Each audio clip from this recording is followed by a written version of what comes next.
الحمد لله والصلاة والسلام على رسول الله. أما بعد، رب اشرح لي صدري ويسر لي أمري واحلل عقدة من لساني يفقهوا قولي. رب زدنا علما، اللهم رب زدنا علما. سیرت النبی صلی اللہ علیہ وسلم، امور جاہلیت سے آپ صلی اللہ علیہ وسلم کی حفاظت. ابن اسحاق وغیرہ نے سیدنا علی ابن ابی طالب رضی اللہ عنہ سے روایت کی ہے کہ رسول اللہ صلی اللہ علیہ وسلم نے فرمایا، میں نے جاہلیت کے قبیح کاموں میں سے کسی بھی کام کا 2 بار کے سوا کبھی ارادہ نہیں کیا، اور دونوں ہی بار اللہ نے مجھے بچا لیا. میں نے ایک رات ایک قریشی جوان سے کہا، تم میری بکریوں کا خیال رکھو تاکہ آج کی رات میں مکہ جا کر دیگر نوجوانوں کی طرح کچھ سرور اور غنا کی مجلسوں میں شرکت کروں. اس نے میری بات مان لی تو میں وہاں سے نکل کر مکہ کے سب سے قریب گھر کے پاس آیا، جس کے اندر سے گانے اور ڈھولک اور بانسری کی آواز آ رہی تھی. میں نے لوگوں سے پوچھا، یہاں کیا ہو رہا ہے؟ انہوں نے کہا، فلاں کی شادی ہوئی ہے. میں وہی بیٹھ کر سننے لگا یہاں تک کہ مجھے نیند آ گئی، اور جب آفتاب کی گرمی سے میری آنکھ کھلی تو میں اپنے ساتھی کے پاس لوٹ گیا. پھر دوسری رات بھی میں نے ایسا ہی کیا. اللہ کی قسم، میں نے اس کے بعد کبھی بھی اہل جاہلیت کا کوئی کام نہیں کیا، یہاں تک کہ اللہ رب العالمین نے مجھے نبوت سے سرفراز فرمایا. یہ روایت مستدرک حاکم میں 7319 اور صحیح ابن حبان میں 6272 اور اس صحیح ابن حبان میں شیخ شعیب الارناؤط رحمہ اللہ نے اس روایت کو حسن قرار دیا ہے. اور اسی طرح مسند البزار میں 640 اور مطالب العالیہ میں 4212، دلائل النبوہ لابی نعیم 128. اور اس روایت کو جیسے کہ میں نے عرض کیا، شعیب الارناؤط رحمہ اللہ اس نے اس روایت کو حسن قرار دیا ہے، اور اسی طرح ابن حبان نے بھی اس روایت کی توثیق کی ہے. مستدرک یہ حاکم رحمہ اللہ نے بھی اس کی توثیق کی ہے، اور اسی طرح دیگر محققین نے بھی اس روایت کی توثیق کی ہے، لہذا یہ روایت حسن درجے کی ہے. واللہ تعالی اعلم. اور اسی طرح غیر اللہ کا ذبیحہ کھانے سے انکار. یہ صحیح بخاری 3827 عبداللہ ابن عمر رضی اللہ عنہما سے مروی ہے کہ زید ابن عمر ابن نفیل رضی اللہ عنہ نے شام کی طرف سفر کیا تاکہ وہ دین حق اور اس کے پیروکاروں کا پتہ چلائے. چنانچہ وہ وہاں یہودیوں کے ایک بڑے عالم سے ملے. اس عالم سے ان کے دین کے بارے میں پوچھا اور کہا کہ شاید میں تمہارا دین قبول کر لوں، لہٰذا مجھے اپنے دین کے بارے میں بتلائیے. یہودی عالم نے کہا، آپ ہمارے دین اختیار نہیں کر سکتے حتیٰ کہ اللہ کی غضب میں سے اپنا حصہ نہ لے لیں. اس پر جناب زید رضی اللہ عنہ نے کہا، اللہ کی غضب سے تو بھاگتا ہوا یہاں آیا ہوں. مجھ میں ہمت نہیں کہ میں اللہ کی غضب میں سے معمولی سا حصہ بھی لوں، لہٰذا آپ براہ کرم کسی اور کی طرف میری رہنمائی کر دیجیے. اس پر یہودی عالم کہنے لگا، میں سوائے دین حنیف کے کسی دین کو نہیں جانتا. زید رضی اللہ عنہ نے پوچھا، دین حنیف کیا ہے؟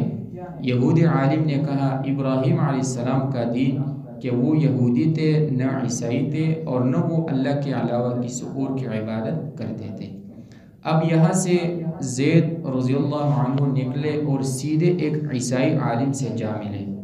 اس سے بھی اسی طرح ہم کلام ہوئے جس طرح یہودی عالم سے ہوئے تھے۔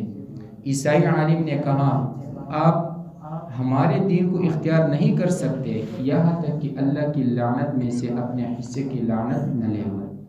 زید رضی اللہ عنہ نے کہا میں تو اللہ کی لعنت سے بھاگ کر یہاں آیا ہوں اور میں اللہ کی لعنت میں سے کچھ بھی اٹھا نہیں سکتا اور نہ اللہ کے غضب سے کچھ بھی اٹھانے کی طاقت رکھتا ہوں، لہذا بہتر ہے کہ آپ میری رہنمائی کہیں اور کر دیجئے۔ عیسائی عالم نے کہا میں کسی دین کو نہیں جانتا سوائے دین حنیف کے۔ زید رضی اللہ عنہ نے کہا وہ دین حنیف کیا ہے؟ عیسائی عالم نے جواب دیا ابراہیم علیہ السلام کا دین، کہ وہ یہودی تھے نہ عیسائی تھے اور نہ وہ سوائے اللہ کے کسی کی عبادت کرتے تھے۔ چنانچہ جب زید رضی اللہ عنہ نے یہودی اور نصارہ کی باتوں کو ابراہیم علیہ السلام کے بارے میں سنا تو وہاں سے نکل کھڑے ہوئے اور جب باہر آئے تو دونوں نے ہاتھ اٹھا کر کہا اللہم انی اشہدک انی علی دین ابراہیم علیہ السلام، اے اللہ میں تجھے گواہ بناتا ہوں کہ میں دین ابراہیم پر ہوں۔ اور صحیح بخاری 3828 میں یہ ہے کہ اسماء بنت ابی بکر رضی اللہ عنہ کہتی ہے میں نے زید ابن عمر ابن نفیل کو دیکھا کہ وہ کعبہ کے ساتھ ٹیک لگائے ہوئے کھڑے کہہ رہے تھے اے قریش کے لوگوں، اللہ کی قسم تم لوگوں میں سے میرے علاوہ کوئی بھی دین ابراہیم پر نہیں۔ اسی طرح بیٹی پیدا ہونے پر جو کوئی اسے اپنی بے عزتی خیال کرتا اور اسے زندہ درگور کرنے کی کوشش کرتا تو زید رضی اللہ عنہ اس آدمی سے کہتا اس بچی کو قتل نہ کر، میں اس بچی کے تمام اخراجات برداشت کرتا ہوں۔ پھر وہ ایسے بھی کرتے کہ اس بچی کو باپ سے لے لیتے۔ جب بچی پرورش پا کر جوان ہو جاتی تو زید اس بچی کے باپ سے کہتے اگر تو چاہے تو میں اس بچی کو تیرے حوالہ کر دیتا ہوں اور اگر چاہے تو تجھے ان کے تمام اخراجات بھی دینے کو تیار ہوں۔ اور اسی طرح صحیح بخاری میں 3824 نمبر پر یہ ہے کہ عبداللہ ابن عمر رضی اللہ عنہما کہتے ہیں اللہ کے رسول صلی اللہ علیہ وسلم پر ابھی وحی کے نزول کا آغاز نہ ہوا تھا کہ آپ صلی اللہ علیہ وسلم نے مکہ کے قریب بلتہ کے نشیب میں زید ابن عمر ابن نفیل سے ملاقات کی۔ اللہ کے رسول صلی اللہ علیہ وسلم کے سامنے دسترخوان بچھایا گیا تو آپ صلی اللہ علیہ وسلم نے دسترخوان پر آنے والے کھانے کو تناول کرنے سے انکار کر دیا۔ پھر جناب زید جو وہاں موجود تھے وہ بھی کہنے لگے انی لست آکل مما تذبحون علی انصابکم ولا آکل مما ذکر اسم اللہ علیہ، میں بھی اس چیز کو نہیں کھاؤں گا جس کو تم اپنے استانوں پر ذبح کرتے ہو، میں تو صرف اسی چیز کو کھاتا ہوں جس پر اللہ کا نام لیا گیا ہو۔ قریش جو اپنے جانور ذبح کرتے تھے تو زید رضی اللہ عنہ ان کے بارے میں انہیں خوب تحقیق اور کہتے اللہ نے بکری کو پیدا کیا، اس اللہ نے بکری کے لیے آسمان سے پانی اتارا اور اس اللہ نے اس بکری کے لیے زمین میں چارہ اگایا، پھر تم لوگ اللہ کے غیر انعام لے کر اس بکری کو ذبح کرتے ہو۔ زید رضی اللہ عنہ یہ بات قریش کی اس شرکی حرکت کا انکار کرتے ہوئے اور اسے ایک بڑا گناہ سمجھتے ہوئے بغرضی تبلیغ یہ کہتے تھے۔ سامعین کرام، توحید انسان کی فطرت میں ہے جبکہ شرک غیر فطری عمل ہے۔ انسان اللہ کی دی ہوئی سوچ اور محض دماغ ہی کو کام میں لائے تو وہ شرک نہیں کر سکتا۔ زید رضی اللہ عنہ نے اپنے دماغ سے کام لیا تو وہ شرک سے بچ گئے۔ یہ بھی معلوم ہوا کہ یہ بات انسان کی فطرت میں داخل ہے کہ وہ سوچے کہ آخر اس دنیا میں وہ کیوں آیا ہے، کائنات کا خالق کون ہے۔ جو شخص یہ نہیں سمجھتا وہ حیوان ہے، اور جو انسان سوچے گا وہ بالآخر توحید کو پالے گا۔ لیکن اللہ کا یہ خاص انعام ہے کہ اس نے نبوت کا سلسلہ جاری کیا۔ یہ بھی معلوم ہوا کہ وہ شخص جس تک نبوت کی روشنی نہیں پہنچتی اور اس نے اپنی فطرت کو شرک کے ساتھ آلودہ نہیں کیا، اور وہ حق تلاش کرنے کے لیے کوشاں ہوا، اسے اللہ تعالیٰ نے ضرور اپنی رحمت سے نوازے گا، کیونکہ اللہ تعالیٰ اپنے بندے پر مہربان ہے، ظلم نہیں کرتا۔